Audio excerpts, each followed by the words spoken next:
예, 오늘은 우리 교재 91페이지 금지 행위부터 보도록 하겠습니다. 말이 필요 없이 중요한 부분입니다. 지금까지 단 한 번도 빠지지 않고 출제되는 부분. 자, 근데 여러분들이 이제 여기서 출제될 때 이제 분량이 좀 있잖아요. 그래서 이 분량에 대한 부담, 이런 게 있는데 실은 그 법 조문 내용만 이해하시면 됩니다. 그렇게 부담 가질 필요 없어요. 자, 확실하게 우리가 맞출 수 있는데 단지 이제 이 파트가 이제 사례 형태로 많이 물어봐요. 그리고 최근에 여기 교재에 실려 있는 판례 내용 있잖아요. 그 판례 내용을 응용해서 사례 형태로 물어보니까 그 판례 내용 좀 꼼꼼하게 한번 읽어보시고 암기 안 하셔도 한 번만 읽어보시면 충분히 다 이해가 되는 그런 내용입니다. 네. 자, 그러면 먼저 금지행위 여러분이 조심할 게 하나가 있어요. 자, 뭐냐면 우리가 이제 금지행위라고 했을 때 말 그대로 뭐예요? 하지 말라 그 얘기거든요. 그럼 하지 말라. 그러면 우리가 앞에서 이중 등록하지 마세요. 이중 소속도 하면 안 된다. 또 등록증이나 자격증 양도돼요. 이런 거 하면 안 돼요. 다 뭐예요? 다 하지 말라는 얘기니까 이거 다 금지 행위인가요? 네, 아니에요. 자, 이거 조심하셔야 돼요. 자, 우리가 금지 행위라고 했을 때는 우리 중개사법 제 33조에 언급되어 있는 행위들 이것만 가리켜요. 그러니까 금지 행위라고 했을 때는 중개사법상 특정 행위를 가리키는 하나의 용어다. 이렇게 보셔야 돼요. 그러면 앞에서 하지 말라는 거 이런 건 뭐예요? 네, 그건 다 법규 위반 행위다. 이렇게 보셔야 돼요.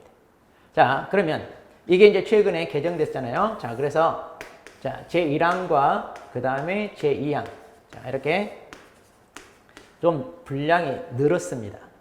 자, 그러면 우리 교재 91페이지 보시면 이제 제33조 1항의 금지행위. 자, 여기서부터 나오고 있는데, 33조 1항은 누구에게 적용되느냐? 일단 이거 체크하세요. 우리가 개공사 등 이런 말을 씁니다. 개공사 등.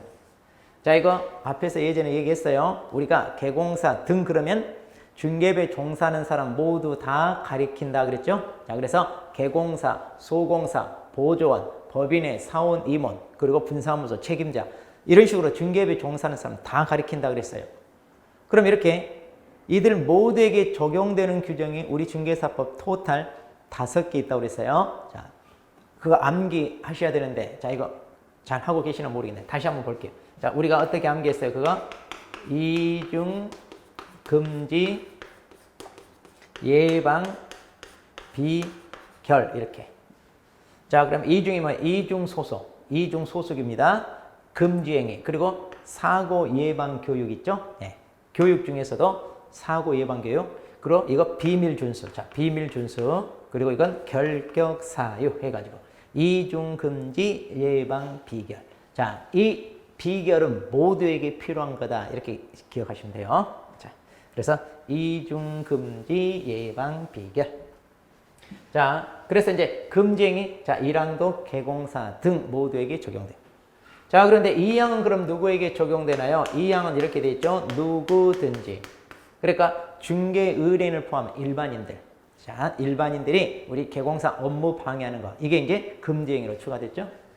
자, 그런데 이제 1항에 규정되는 것과 2항에 규정되는 내용인데 1항은 다시 여러분들이 둘로 나눠야 돼요. 1항은 예전에 우리가 이제 금지행위라고 했던 게 있고요. 그 금지행위 중에서도 부동산 거래질서 교란행위다 해가지고 따로 이번에 추가된 내용들이 있어요. 그거 구분하셔야 돼요. 자, 그러면 어떤 게 있나요? 여기는 다시 또 이제 암기를 이렇게 하세요. 우리가 매무, 수거, 증지, 투 이렇게 돼 있어요. 매무, 수거, 증지, 투.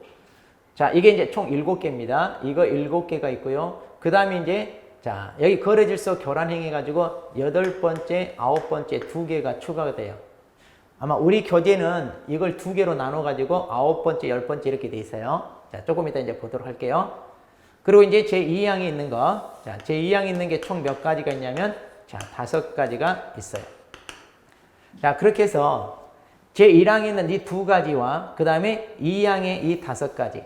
자, 이건 갖다가 이제 우리가 부동산 거래 질서 교란 행위라고 또 금지 행위 중에서도 따로 이번에 추가된 내용입니다. 그럼 이제 이거 정리할 때 이제 어떻게 하셔야 되느냐? 자, 이거 이제 하나하나 다 정리한 다음에 제가 이제 또 우리가 암기하고 그 위반 제재에 대한 그것까지 다 정리 이렇게 하도록 할게요. 일단 이 구조를 알아두세요. 자, 그래서 33조 금지행위는 1항과 2항이 있는데 1항은 개공사 등에게 적용되는 거고 2항은 누구든지 일반인에게 적용되는 거. 자, 그런데 1항의 금지행위는 이거 7개 항목이 있어요. 이 7개 항목과 나머지 2개 이거 구분하셔야 돼. 그래서 이거 2개와 2항에 있는 걸 묶어서 교란행위라고 한다. 자, 그러면 이 시간에는 자, 여기 있는 7개 항목 있잖아요. 자, 이거 먼저 정리하고 그리고 교란행위는 나중에 따로 또 정리 이렇게 하도록 하겠습니다.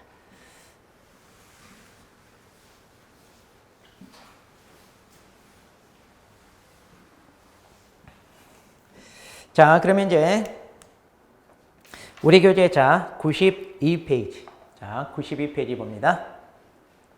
자, 그럼 이제 우리 제1항의 금지행위 하나하나 내용을 살펴볼 텐데 그 법조문에 규정된 표현이 있잖아요. 그 표현 그걸만 제대로 체크하시면 돼요. 자, 첫 번째. 자, 해당 중개대상물 거래상 중요사항에 관하여 거짓된 언행, 그 밖의 방법으로 의뢰인의 판단을 그르치게 하는 행위 그랬어요. 자, 이거 이제 간단하게 이제 우리가 자, 거짓된 언행. 자, 이렇게 정리하시면 돼요. 거짓된 언행. 그러니까 이제 거짓말로 의뢰인을 속여서 자, 판단을 그르치게 했다. 다시 말해 착오에 빠뜨렸단 말이죠. 그러니까 사실대로 알았더라면 계약을 안 했을 텐데 자, 의뢰인이 거짓말로 속이는 바람에 어때? 그 말을 믿고 계약을 하게 되었다. 일종의 이런 얘기죠. 자, 그런데 여기 법조문에 그랬어요. 해당 중개대상물 거래상 중요사항에 관하여 그랬어요. 그러니까 거짓말로 속이더라도 뭐에 대해서 속여드리냐? 자, 해당 중개대상물에 대한 뭐예요? 거래상 중요사항에 대해요. 그럼 이게 뭘 의미해요? 우리 법조문에는 구체적으로 언급이 없어요. 그럼 뭐가 중요할지 우리 해석을 하는 거예요. 그럼 어떻게 해석할 거냐? 자, 보통 이제 확인 설명. 자, 우리 앞 시간에 배웠잖아요. 우리는 취득 의뢰인에게 물건에 대한 내용을 조사해서 설명을 해줘라 했는데 그 내용이 기권공, 도수입, 예중세 이렇게 있잖아요.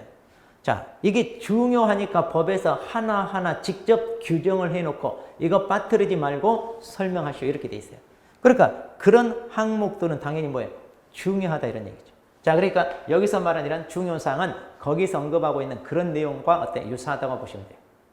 그런데 이제 거기에 언급되지 않은 걸 하더라도 어때요? 계약 당사자 입장에서 계약 체계에 어떤 영향을 미칠 수 있는 거다. 그러면 중요하다고 우리가 볼 수 있습니다. 그렇죠? 그러니까 한마디로 그 사실을 알았느냐 몰랐느냐에 따라서 계약을 체결할 거냐 안 할 거냐. 자, 이렇게 계약에 영향을 미칠 수 있는 내용이라면 네, 다 중요하다고 보시면 돼요. 자, 그런데 이제 여기서 그랬어요. 그 동그라미 1번, 2번 내용이 다 우리 판례 내용인데 대부분 이렇게 의뢰인을 속여서 금액을 높게 그렇게 이제 설정을 해놓고 계약을 성사시키다. 그 차익을 자기네가 편취하겠다. 이거 가장 많이 벌어져요. 또 일단 계약 성사시키고 보자. 이런 취지하에 공법상 규제 내용을 숨기고 얘기하지 않고 거래를 진행시킨다든가. 또 개발 제한구에 묶여있는 토지를 곧 풀린다더라. 이런 거짓 정보를 고지해서 계약을 체결하게끔 만드는 거. 자, 이런 게 대부분 해당돼요. 자, 그래서 사례식으로 문제 나오더라도 이거 거짓말로 상대방 속였구나 알 수 있어요. 자, 그래서 특별히 뭐 체크하고 이런 거 하지 않으셔도 됩니다. 자, 근데 이제 우리가 조심할 게 그럼 이때 이제 거짓된 은행은요. 자, 이거는 적극적인 방법, 그 다음에 소극적인 방법 다 해당이 됩니다. 그러니까 적극적으로 거짓말하는 거 당연히 나빠요. 그 다음 중대한 하자나 결함이 있어요. 얘기를 해줘야 돼요. 그런데 의도적으로 숨기고 얘기를 안 했어요. 자, 그럼 이것도 거짓된 언행이다 아니다? 예, 해당합니다. 아니 내가 거짓말로 언제 당신한테 속였냐? 나 얘기하지 않았지 않냐? 안 그래요.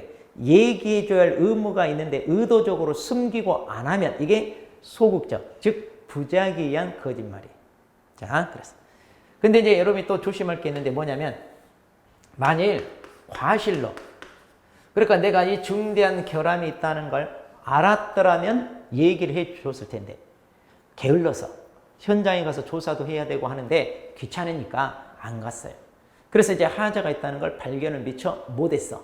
그래서 의뢰인한테 하자 없어요 이렇게 얘기한 거예요.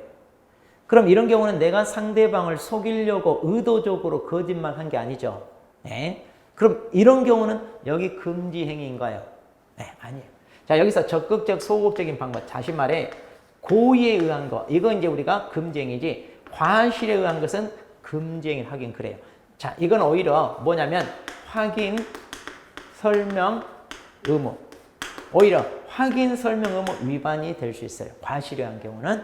자, 그러니까 여기 거짓 떠나는 건 다 뭐다? 예, 고의에 의한, 의도적으로 상대방을 속이는 것. 자, 그게 여기에 해당한다. 이렇게 보시면 돼요. 예.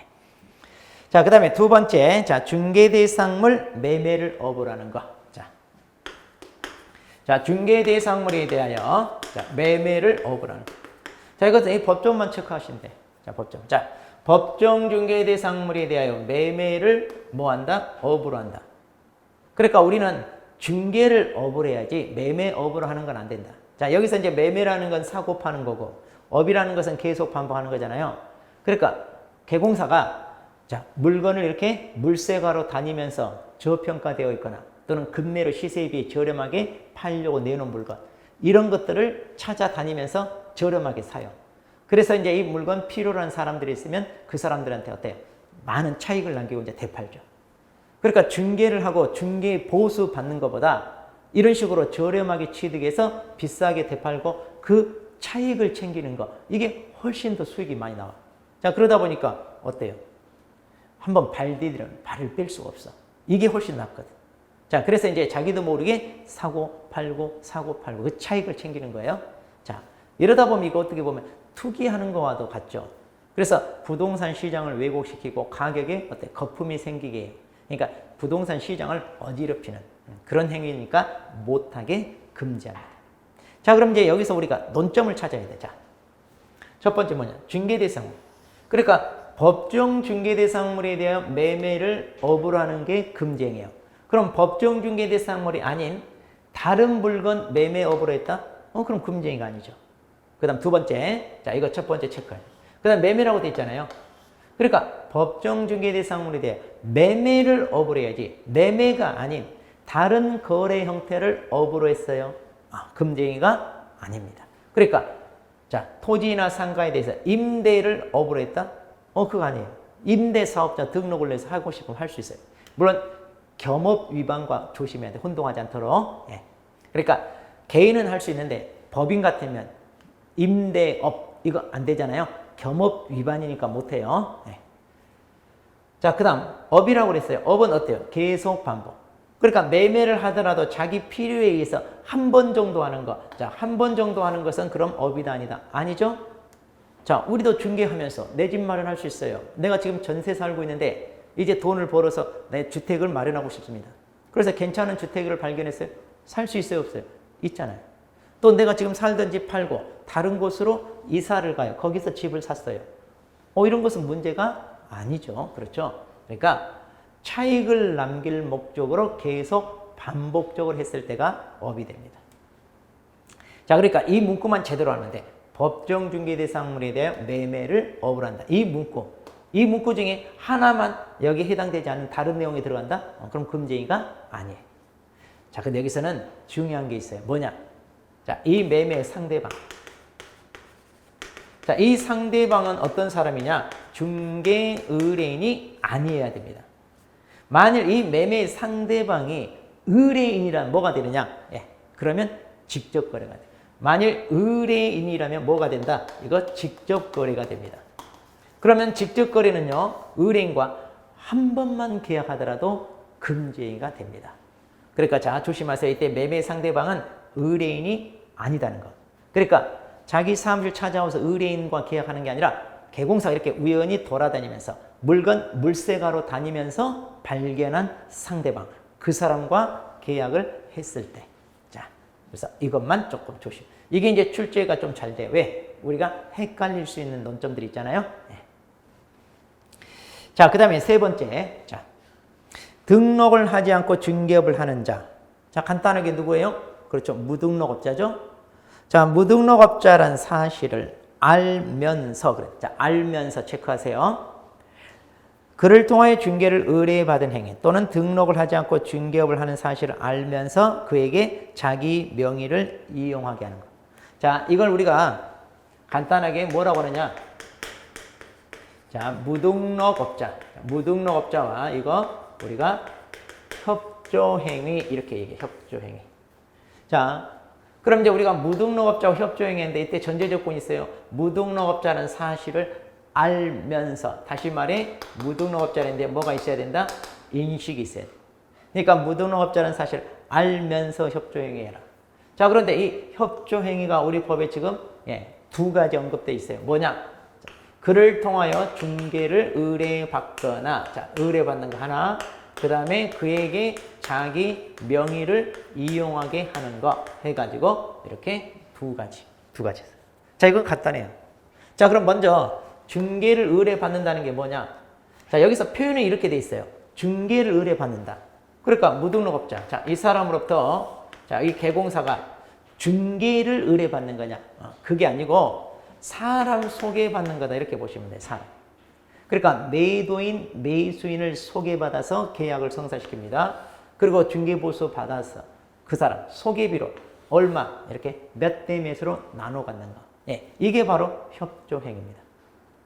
그러면 이제 이렇게 사람 물어다 주는 걸 이제 우리가 이런 사람을 뭐라고 해요? 자, 브로커 이렇게 표현하잖아요. 그러니까 이제 무등록업자가 브로커 역할을 하는 거예요. 그래서 사람들 물어다 주면 가만히 앉아서 계약 성사시키고 거기에 대해서 중개보수 받. 그리고 몇 대 몇으로 소개비로 나눠 갖자 이거. 그럼 이런 거 하면 돼요, 안 돼요? 안 돼요. 왜? 같은 업종에 종사하는 사람들. 공정하게 어때? 경쟁을 해야지. 이렇게 브로커와 짜고서 의뢰인 싹쓸이 하는 거 이런 거 안 돼. 또 보통 이렇게 사람 소개하는 이런 경우는요. 주로 불법적인 거래가 많아요. 자, 우리가 이제 불법적인 거래는 중개하지 않잖아요. 그런데 이제 특별히 또 이것만 해주는 사람들이 있을 거 아니에요. 우리 이제 드라마나 영화 보면 악덕 변호사들 있잖아요. 아주 불법적인 이런 것만 하는 사람처럼. 자, 그러면 이제 여기도 그런 것만 취급한다 그러니까 그런 걸 소개하고 그러죠. 그러니까 일종의 조금 투기나 탈세 목적으로 이루어지는 거래 이런 게 이제 많이 또 행해지기도 합니다. 그러니까 이런 것은 안 된다. 단속하는 거예요. 자, 근데 여기서 이렇게 사람 소개받는 건데, 자, 중개를 의뢰받거나 이랬어요. 그럼 사람을 소개받거나, 그러니까 계약을 성사시켜서 중개보수 받아서 몇 대 몇으로 나눠 가져야 금쟁이가 되는 게 아니라 사람을 소개만 받아도, 자, 소개만 받아도 금쟁입니다. 하면 안 돼요. 두 번째, 자기 명의 이용하는 게 뭐냐? 자, 명의 대여까지 이르지 않는 것. 우리 앞에서 공인중개사가 자기 명의를 이용하여 업무를 하게 하거나 또 개업공인중개사가 또 자기 명의 이용하여 업무를 하게 하는 거 있었죠. 이거 우리가 자격증이나 등록증 양도대여 할 때 그때 같이 언급되었던. 그러니까 명의를 아예 대여한다는 얘기는 뭐냐? 개공사가 자기는 일 처리하지 않고 아예 이 무등록업자한테 다 맡기는 거예요. 네가 알아서 이거 일 처리하라. 이게 명의 대여예요. 자, 그러면 이런 경우는 이제 어때요? 등록이 취소되죠. 필요적 등록 취소고 1년 이하 1,000만 원의 형벌사유. 자, 그런데 여기서 명의를 이용하게 한다는 얘기는 그 대여까지 이르지 않는 경우. 그러니까 어떤 경우냐면, 자, 이제 무등록업자가 계약을 성사시켰어요. 자, 계약서 쓸 일이 있어요. 그럼 이제 계약서를 우리가 작성하면 거기다 서명 및 날인해야 되잖아요. 그런데 무등록업자는 여기다 서명 및 날인을 해요, 못해요? 못해요. 왜? 자기 무등록이니까. 그럼 드러나잖아요. 그러니까 이제 이 A 개공사 찾아와서, 자, 당신 사무소에서 계약을 성사시킨 것처럼 이 계약서에 당신 명의를 좀 쓰면 안 되겠냐? 이거예요. 그렇게 해서 이제 당신이 이거 계약을 성사시킨 것처럼. 그럼 이제 내가 중개보수 받아서 당신한테 몇 % 떼주겠다. 이거예요. 그러니까 이렇게 그때그때마다 계약서 쓸 일이 있으면 이렇게 명의 좀 빌려줘. 이런 식으로 하는 거야. 명의 좀 이용하게 해줘. 이거.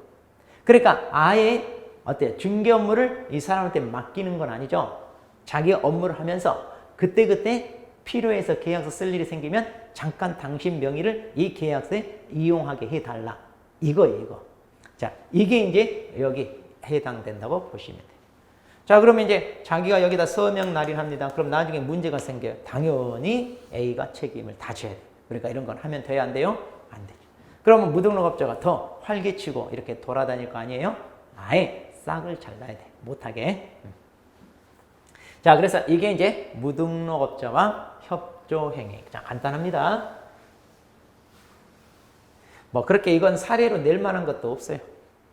자, 그 다음에 네 번째 보겠습니다. 자, 사례의 증여 그 밖에 어떠한 명목으로도 징계보수나 또는 실비를 초과하여 금품을 받는 거. 자, 이게 이제 우리 뭐예요? 초과수수죠. 초과, 금품, 수수. 자, 초과, 금품, 수수 하지 마라. 자, 이때 이제 금품이라는 것은 뭐예요? 이거 현금이나 뭐예요? 물품. 그러니까 현금이 됐든 물건이 됐건 법정 한도를 초과해서 받는 거 안 돼요. 왜냐? 우리는 자, 법정 한도가 정해져 있잖아요. 자, 중개보수. 나중에 우리가 배우죠? 그럼 법정 한도를 초과해서 이렇게 더 받는 거 이런 건 된다 안 된다? 당연히 안 되죠. 자, 근데 조심할 것은 이런 경우는요. 전체가 무효가 아니라 법정 한도는 받을 수 있고 이 초과 부분 이것만 뭐예요? 이것만 무효입니다. 그러니까 원래 우리 법정 한도는 받을 수 있어요. 그래서 이 초과 부분만 뭐예요? 이것만 이제 부당이득으로 우리가 반환, 자, 돌려줘야 됩니다. 네. 그런데 이제 이 플러스 알파가 현금이 됐건 물건이 됐건 다 안 된다. 안 된다. 자, 그렇게 해서 이제 그렇게 되죠. 사례 형태로 받아도 안 되고 증여, 그 다음에 그 밖에 어떠한 명목, 그러니까 식사 접대나 뭐 술 접대, 뭐 향응 제공 이런 거 있잖아요. 또 요즘 뭐 골프 접대 이런 거 일체 안 됩니다. 자, 그래서 명목 불문하고 안 돼. 근데 이제 우리가 실비라는 것은 따로 받을 수 있어요. 그래서 거기에도 있는데 법정 중개 보수의 실비는 받는데 그 실비는 초과수수에 포함되는 게 아닙니다. 네. 자, 그런데 이제 오른쪽에 보시면 판례가 좀 많아요. 왜 많냐? 네. 그만큼 개공사들이 의뢰인에게 많이 뜯어냈다. 그렇게 해서 이제 분쟁이 발생해서 이제 소송으로 갔다는 얘기예요. 자, 그럼 여기 판례, 자, 몇 개 정도 체크해서 알고 계셔야 됩니다. 자, 그럼 먼저, 자, 1번 판례입니다. 자, 1번 판례도 시험에 한번 출제된 적 있어요. 자, 거기 보시면, 자, 개공사가 토지 소유자와의 약정에 따라 토지를 분할하고 택지로 조성하여 그중 일부를 타인에게 매도하면서 어느 정도 위험 부담과 이득을 취하는 행위는 자, 이것은 중개행위에 해당하냐 안 하냐? 아니다. 자, 그러니까 이 판례가 뭐냐면 자, 의뢰인이 토지를 처분하고 싶어요. 자, 이거 평당 얼마에서 한 10억 정도 받고 팔아달라. 그런데 개공사가 보니까 이걸 그대로 계약을 성사시키기보다는 형질을 변경해서 좀 분양하는 게 더 이득이 될 것 같아. 그러니까 이건 나한테 맡겨라. 내가 이거 내 돈 비용 들여서 자, 택지로 조성을 해서 이걸 내가 분양하겠다. 설령 뭐 분양이 안 되고 뭔가 손실이 생기면 그건 내가 다 떠안겠다. 당신이 원하는 금액이 10억이면 그 정도만 주면 되지 않느냐? 좋다. 계약을 하고. 그러니까 일종의 뭐냐? 위임계약. 나한테 다 맡겨라 이거예요. 그렇게 해서 이제 이 사람이 자기 비용을 들여서 형질 변경을 해서 분양을 했어요. 그래서 한 2억 정도 남겼다고 해봐요. 자, 10억의 매매를 성사시켰다면 법정 보수가 0.9를 곱하니까 얼마? 900만 원. 그런데 2억을 챙겼어. 초과수수는 아니냐? 자, 이게 이제 문제가 된 거예요.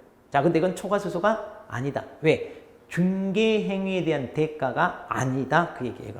일종의 위임계약상 자기가 가져가는 그런 대가다. 자, 그래서 초과수수 아니다. 자, 그 다음에 이제 2번 판례입니다. 자, 2번 판례도요. 자, 법정 한도를 초과한 당좌 수표를 지급했어요. 자, 원래 법정 한도가 500인데 1000만 원짜리 수표로 끊어준 거예요. 자, 그런데 초과수수 했잖아요. 근데 이 수표가 일주일 만에 부도가 났어요. 그럼 은행에서는 땡전 한 푼도 지급하지 않아요. 자, 개공사 손해진 게 한 푼도 없습니다. 초과수수냐 아니냐? 네, 초과수수다. 왜냐? 나중에 부도가 되든 말든 상관없어요.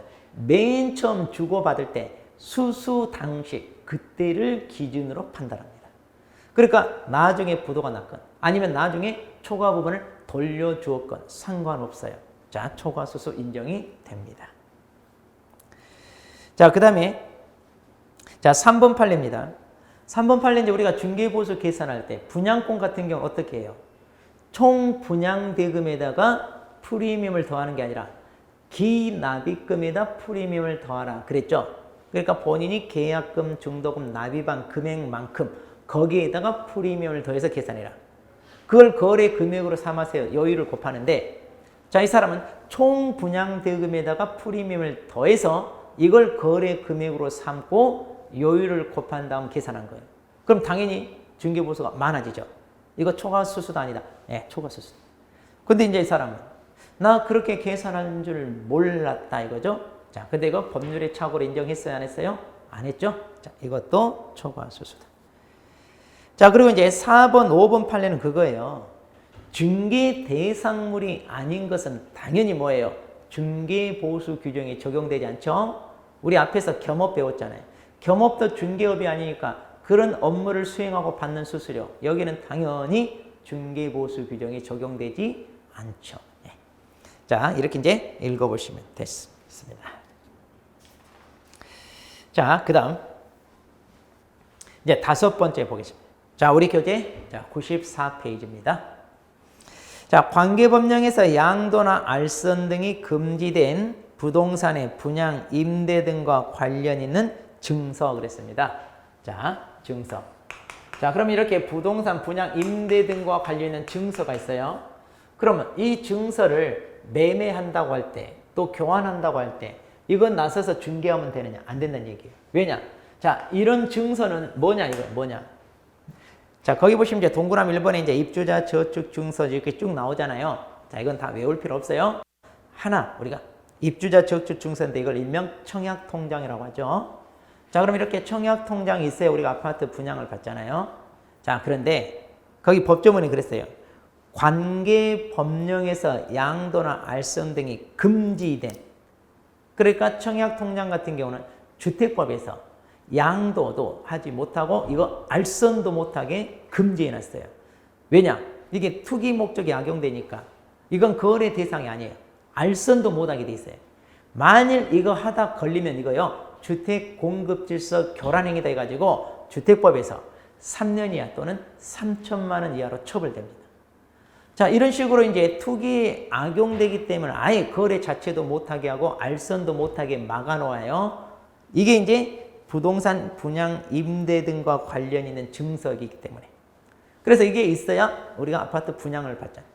근데 이제 투기꾼들이 자기는 이미 통장 써버리고 없으니까 괜찮은 물건이 이번에 프리미엄이 좀 많이 붙는다. 그러면 어때요? 인기가 많으면 엄청 사람들이 몰려들잖아요.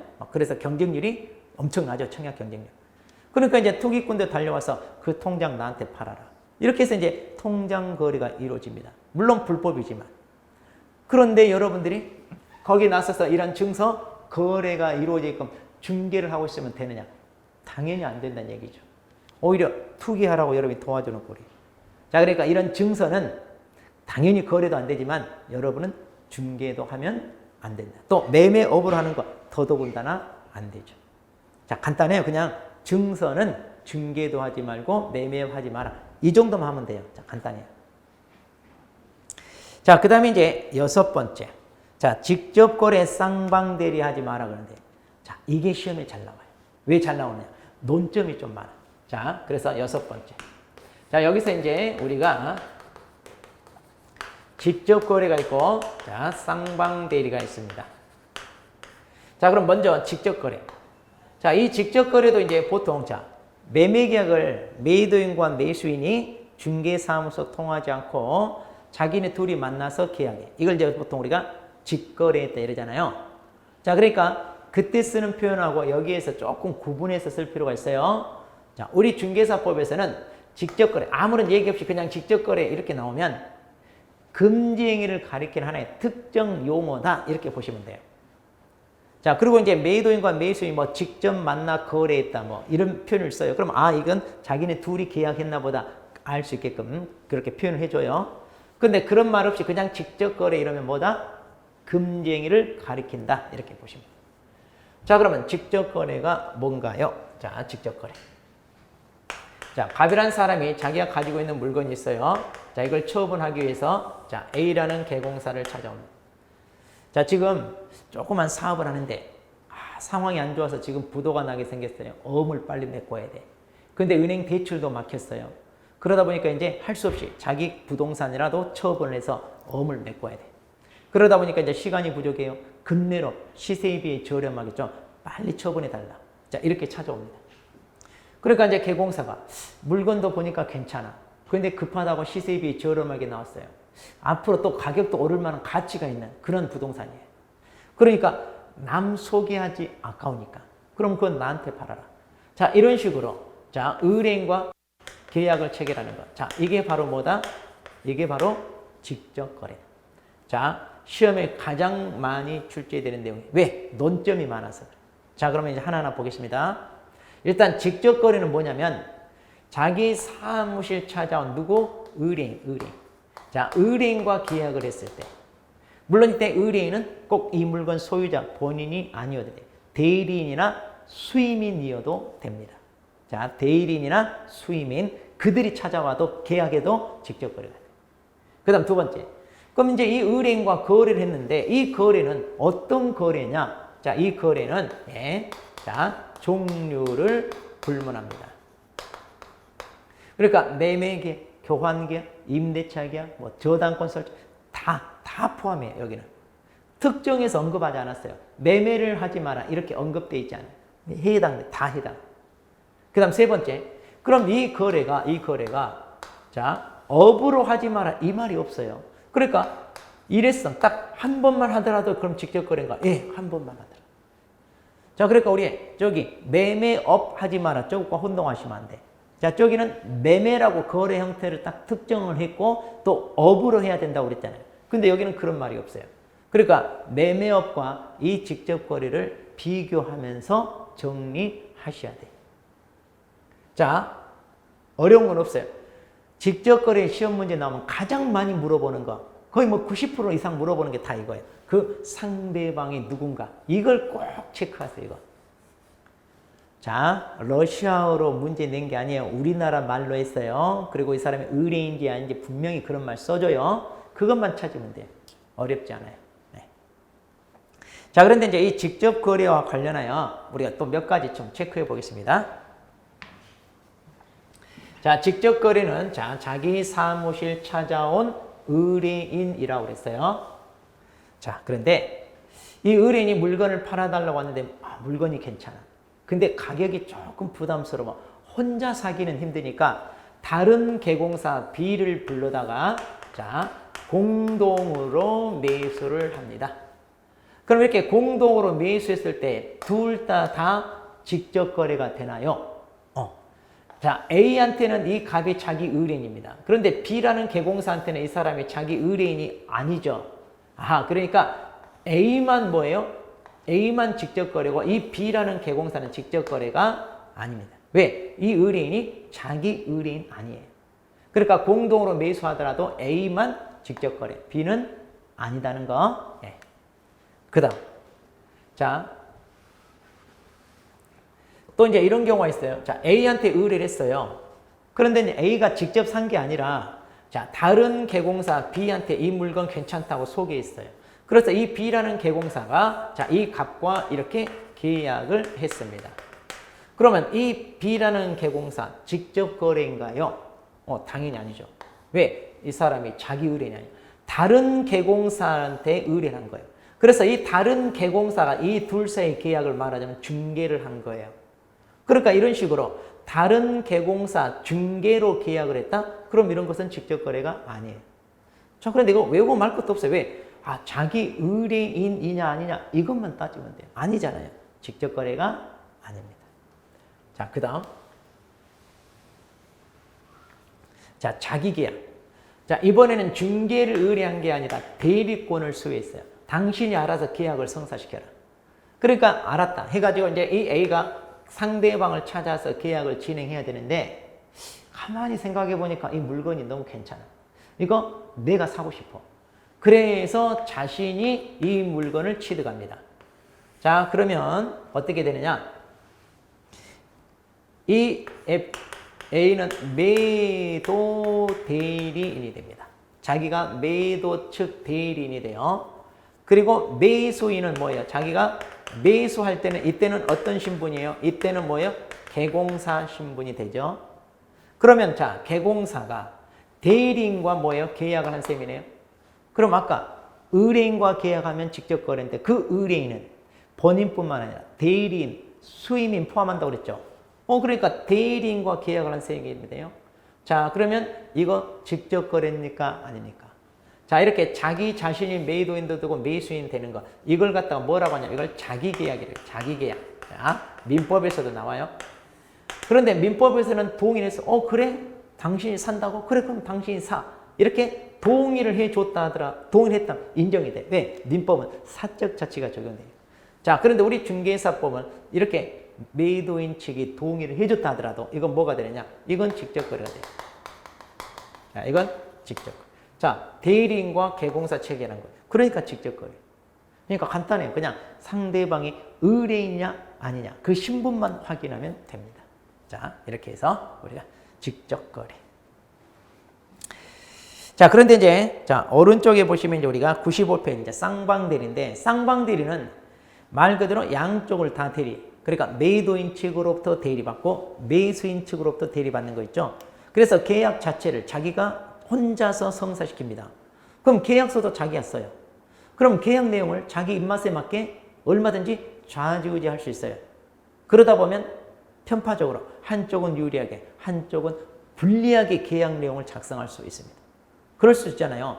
자기한테 유리한 조건을 제시한 사람한테 뭔가 혜택이 가게끔 계약 내용을 얼마든지 조정할 수 있어요. 그러니까 맘먹기에 따라 상대방 한쪽을 피해보게 할 수 있으니까 이 쌍방대리는 인정이 안 됩니다. 자, 근데 민법에서는 이거 동의가 있으면 허용이 돼요. 왜? 민법은 사적 자치니까. 자, 그런데 우리는 그 사적 자치도 물론 중요하지만 거래 상대방에게 피해를 주는 행위는 있어서는 안 돼요. 자, 그것 때문에 이게 훨씬 더 규제가 강화되어 있다고 보시면 돼요. 자, 그럼 반대로 자, 이렇게 쌍방대리가 금지행위니까 그러면 일방대리는 금지행위인가요? 아닌가요? 예, 그렇죠. 일방대리는 금지행위, 이건 허용이 됩니다. 왜? 자기 혼자 계약 내용을 좌지우지하는 게 아니잖아요. 네. 그 다음에 여러분이 또 조심할게요. 쌍방대리인데 자, 이행 업무를 위한 쌍방대리. 자, 이것은 허용이 됩니다. 뭐냐면 이미 계약은 체결됐어요. 자, 계약이 체결되고 이행 업무를 대리하는 거예요. 그러니까 매수인한테 잔금을 받아서 매도인 측에게 넘겨주고 매도인 측은 등기 이전에 필요한 서류를 받아서 매수인에게 전달하고 이거를 양쪽 다 대리하는 것은 어떠냐? 이건 괜찮아요. 왜? 이건 계약 내용에 영향을 미치는 게 아니라 양 당사자 모두에게 편의를 제공하는 거기 때문에 이거는 문제될 게 없어요. 자, 그래서 이렇게 이행 업무를 하는 쌍방대리는 됩니다. 그러니까 이 쌍방대리는 계약 자체를 대리하는 거, 그게 안 된다는 얘기예요. 자, 그래서 이게 논점이 많아서 거의 안 빠지고 금쟁이 나오면 이건 꼭 나와요. 그리고 주로 답도 여기 있어요. 자, 그래서 이거 잘 알아두시고. 자, 그 다음에 이제 우리가 마지막 7번째. 자, 우리 교재는 7번, 8번 둘로 나눠져 있어요. 자, 뭐냐? 자, 7번. 탈세 등 관계법령 위반할 목적으로 소유권 보존 등기나 이전 등기를 하지 않은 부동산. 자, 탈세 목적으로 그랬어요.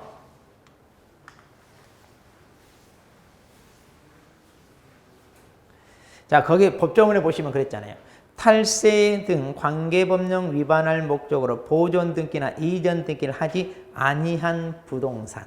그러니까 이거예요. 자, 갑으로부터 부동산을 취득합니다. 그럼 이제 이렇게 예를 들어 이전 등기 하나만 넣고 자기 앞으로 등기를 이전해야 돼. 그런데 등기를 이전하지 않는다는 얘기예요. 자, 등기를 이쪽으로 이전해야 돼. 이 등기 이전을 안 했다는 얘기예요. 자, 그래서 자, 이렇게 등기 이전하지 않은 부동산. 그럼 이 부동산을 뭐 한다는 얘기냐? 또 매매를 한다는 거예요. 그럼 또 매매를 한다는 얘기는 이제 이 사람이 누구에게? 자, 병에게 대판다는 얘기예요. 보통 이걸 이제 우리가 한 번 더 매매한다, 전매한다 이런 표현 쓰잖아요. 그래서 이제 등기를 바로 갑에서 병 앞으로 넘기겠다. 지금 이 얘기예요, 이 얘기. 자, 등기를 하지 않은 부동산을 또 매매한다는 얘기는 바로 이거예요. 미등기 전매. 자, 등기를 안 했잖아요. 미등기 전매. 자기는 중간에 쏙 빠진다. 중간 생략 등기. 뭐 하려고? 탈세. 이렇게 취득했잖아요. 그럼 순차적으로 등기하고 또 이렇게 순차적으로 등기해야 되잖아요. 그렇게 해서 자, 취득세 내야 되고 팔았을 때 양도소득세 내야 되잖아요. 그런데 이거 안 내겠다 이거예요. 이거 안 내고 자기는 그 차익만 챙기고 이렇게 넘기겠다. 그럼 이렇게 탈세 목적으로 하는 걸 알고서 여러분들이 이걸 중개하고 있으면 돼요, 안 돼요? 당연히 안 되죠. 그러면 탈세하라고 도와주는 꼴이에요. 자, 그래서 안 돼. 자, 그럼 이제 이 사람은 이제 전매 차익이 있냐 없냐 이거 상관없어요. 왜? 이 자체가 탈세예요. 그래서 이런 걸 못하게 하기 위해서 부동산 등기 특별조치법에서 3년 이하의 징역 또는 1억 이하로 처벌합니다. 자, 부동산 등기 특별조치법에서 이렇게 미등기 전매하면 3년 이하 1억 이하로 처벌해요. 그러니까 이 자체가 탈법 행위예요. 그러니까 이거 중개하면 된다 안 된다? 그럼 여러분들이 이걸 중개하면 여러분들은 3년 3천짜리로 처벌이 됩니다. 중개사법 위반, 즉 금지 행위로 이렇게 처벌이 돼요. 자, 이거 하지 말란 얘기예요. 자, 그 다음에 이제 그 밑에 이제 8번을 보여요. 자, 이제 관계법령 규정에 의하여 전매 등 권리 변동이 제한된 부동산 그랬습니다. 자, 법에서 권리 변동이 제한됐다는 얘기는 처분하지 못하게 규제하고 있다 그 얘기예요. 그러니까 매매계약 이런 거 할 수 있다 없다? 없다. 자, 그런데 이 법을 어겨가면서 나 이거 팔아먹을 테니까 중개 좀 해달라. 그럼 이거 중개하면 되냐? 안 된다는 얘기예요. 그럼 이게 뭐냐? 이게 이제 대표적으로 자, 주택법상 투기 과열직으로 묶여요. 그럼 우리 분양권 전매를 못합니다. 자, 이런 식으로 자, 주택법에서 분양권 전매를 못하게 투기 과열직으로 묶였죠. 근데 이 분양권 소지자, 나 이 법을 어겨가면서 이걸 팔고 싶다. 당신이 중개 좀 해달라. 그럼 이거 중개하면 돼야 안 돼요? 그럼 이 탈법, 즉 법을 어기게끔 여러분들이 도와주는 거예요. 주로 이제 이런 것은 뭐예요? 투기 목적으로 이루어지잖아요. 그럼 오히려 여러분들은 투기하라고 옆에서 도와줘. 방조하는 거예요. 이런 거 하면 돼야 안 돼요? 안 된다는 얘기예요. 자, 그래서 미등기 전매를 도와주거나 또 탈법 행위로 인하여 거래하는 것을 여러분이 도와주거나 이러면 당연히 안 된다는 얘기예요. 자, 근데 조심할 게 자, 개발 제한구역에 묶여 있어요. 상수원 보호구역 또는 군사시설 보호구역에 묶여 있어요. 토지거래 허가 구역으로 묶여 있어요. 그럼 이렇게 공법상 규제가 받는 그런 지역의 토지. 그럼 이 토지는 팔 수 있느냐? 팔 수 있어요. 자, 토지거래 허가를 받으면 돼요. 자, 그러니까 우리가 이런 허가를 받아라, 뭐 신고해라, 이런 공법상 규제가 있다 하더라도 이건 거래 자체가 제한되는 건 아니에요. 단지 투기 목적인지 아닌지 또는 실수요 목적인지 이걸 검증하겠다는 거예요. 그러니까 계약을 하기 전에 미리 허가 받으라 이거거든요. 그럼 허가 받으면 이것은 거래할 수 있어요. 그러니까 그런 경우는 우리가 중개할 수 있습니다. 여기에 해당한대요. 여기는 아예 처분 자체를 못하게 법으로 규제했다는 얘기예요. 그러니까 처분 자체를 못하는데 중개하는 거. 이거 하지 마라 그 얘기. 자, 이것도 그냥 법조문만 읽으면 돼요. 이걸 갖다가 이제 우리가 뭐라고 그러냐? 투기 조장 행위 이래요. 투기 조장 행위. 자, 그러면 자, 여기까지 이제 우리가 정리합니다. 자, 여기까지. 자, 순서를 저는 좀 바꿔서 원래 이게 이제 법조문 순서인데 자, 이렇게 이제 정리하세요. 이렇게. 매모, 수거, 증직투. 이게 법조. 자, 그럼 뭐냐? 매가 뭐야? 저기 매매업. 자, 법정 중개 대상을 매매를 업으로 하지 마라. 그다음 무등록업자와 협조행하지 마라. 법정 보수, 초과수수 하지 마라. 거짓된 언행으로 의뢰인의 판단을 그르치게 하지 마라. 자, 그리고 여기 증서는 중개도 하지 말고 매매업 하지 마라. 그 다음에 직접 거래 쌍방대. 그 다음에 투기 조장 행위. 자, 이렇게 외우세요. 매무, 수거, 증직투. 자, 그런데 이게요, 1년 1천입니다. 그리고 이거는 3년 3천이에요.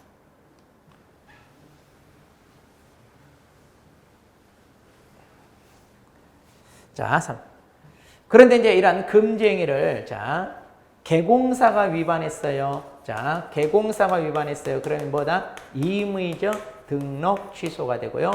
만일 소공사가 위반했어요. 그러면 자격 정지. 이렇게 행정처분 대상도 된다. 특히 금지 행위가 필요적 취소가 아니라 의무적 취소입니다. 의무적 취소. 그럼 우리 의무적 취소는 뭐예요? 네, 이거는 등록 취소할 수도 있고 아니면 업무 정지 때릴 수 있고 죄질을 따져서 경중에 따라 취소나 업무 정지 둘 중에 하나 하는 게 이제 의무적 취소. 자, 그러면 이제 여기까지 하고 이제 우리가 이제 부동산 거래 질서 교란행위. 자, 이것은 잠깐 쉬었다가 보도록 하겠습니다. 네.